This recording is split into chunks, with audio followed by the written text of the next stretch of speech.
আজকে মানে সর্বভারতীয় বিজেপি একেবারে রদল বদল হচ্ছে। সেখানে বেশ কিছু নতুন মুখ সামনে আনা হয়েছে, জাতীয় বিজেপির নতুন টিম গঠন করা হয়েছে। এখনো পর্যন্ত বিজেপির সর্বভারতীয় সহ সভাপতি হয়েছেন মধু ছন্দাকর। এখনো পর্যন্ত এই খবর পাচ্ছি, আরও আমরা আপডেট নেওয়ার চেষ্টা করব, কারণ পুরো একেবারে সর্বভারতীয় স্তরে বিজেপির একেবারে রদবদল হচ্ছে এবং বাংলা থেকে মধু ছন্দাকর তাকে বিজেপির নতুন টিমে একেবারে সর্বভারতীয় সহ সভাপতি পদে নেওয়া হয়েছে। ফলে বিষয়টা খুব ইঙ্গিতপূর্ণ বিষয়। আমরা এটা নিয়ে তো আপডেট নেবই পরে, এবং এখনো পর্যন্ত আর কোন বড় জায়গায় রদবদল হলো তাই নিয়েও কিন্তু আমাদের নজর থাকবে। Hotel Management with AI. Join IIHM, International Institute of Hotel Management.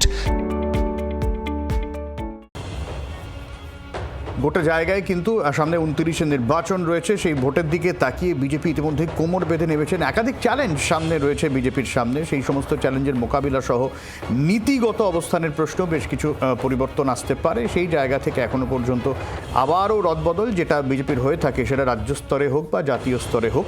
জাতীয় স্তরে এবারে বড়সড় রদবদলের খবর পাওয়া যাচ্ছে, যেখানে মধু ছন্দাকর এখনো পর্যন্ত বিজেপির সর্বভারতীয় সহ সভাপতি। আমরা একটু আপডেট নেব গোটা বিষয়টা নিয়ে, কারা কারা কোথায় রদবদল হলো এবং বিশেষ করে মধু ছন্দাকরকে নিয়ে।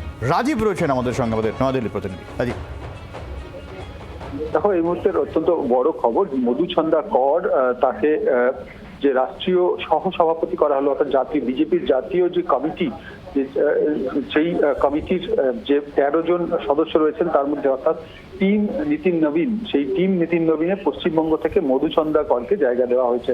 তিনি সহ সভাপতি হয়েছেন, সর্বভারতীয় বিজেপির সহ সভাপতি, তাকে মনোনীত করা হয়েছে, তিনি নির্বাচিত হয়েছেন। এবং তোমাকে জানিয়ে রাখি যে সর্বভারতীয় বিজেপির সম্পাদক নির্বাচিত হয়েছেন, সর্বভারতীয় সম্পাদক নির্বাচিত হয়েছে এখানে মনোজ টিগ্গা, তিনি বিজেপির সাংসদ।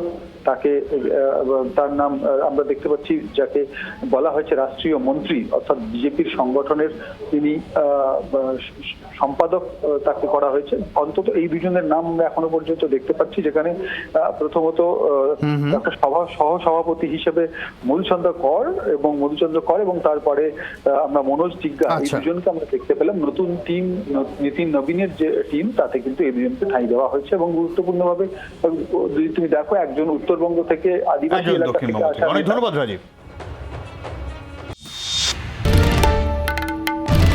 বাংলার আওয়াজ, বাঙালির আবেগ, জি 24 ঘন্টা।